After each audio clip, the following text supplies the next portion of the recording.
सपना रेगिस्तानी ए album record करा पाई JR studio Umarkot में।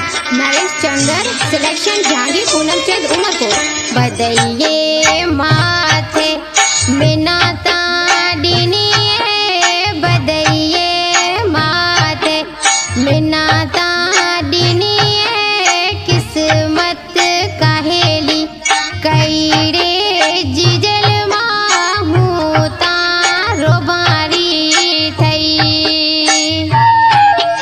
बदइये माथे बिना ताड़ीनी बदइये माथे बिना ताड़ीनी किस्मत कहेली कई रे जिजल माहू तारो भारी थई।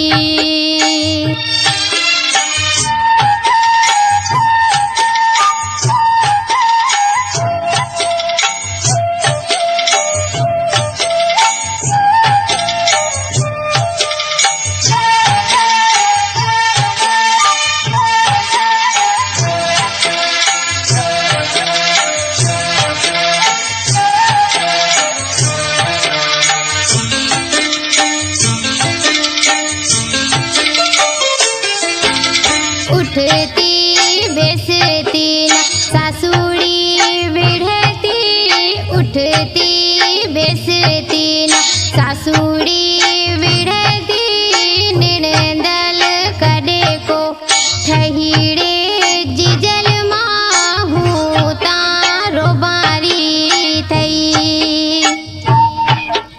बदइये माथे बिना ताड़ीनी बदइये माथे बिना ताड़ीनी किस्मत कहेली कई रे जिजल माहू तारो बारी थई।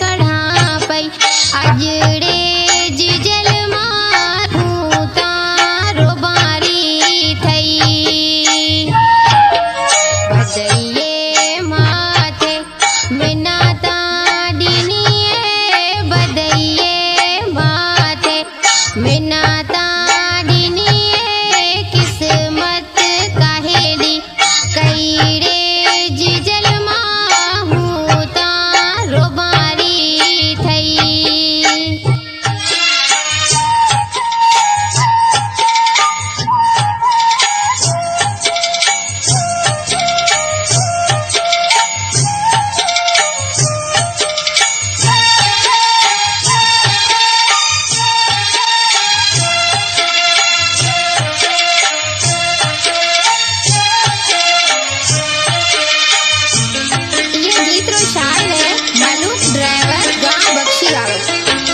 मलूक ड्राइवर गीत ता लिखियो है मलूक ड्राइवर गीत ता लिखियो है सपना रेगिस्तान गाए पई जिजल माहू तारो बारी थई। बदइये माथे बिना ताड़ीनी बदइये माथे बिना ताड़ीनी किस्मत कहेली कई रे जिजल माहू तारो बारी थई। बदइये माथे बिना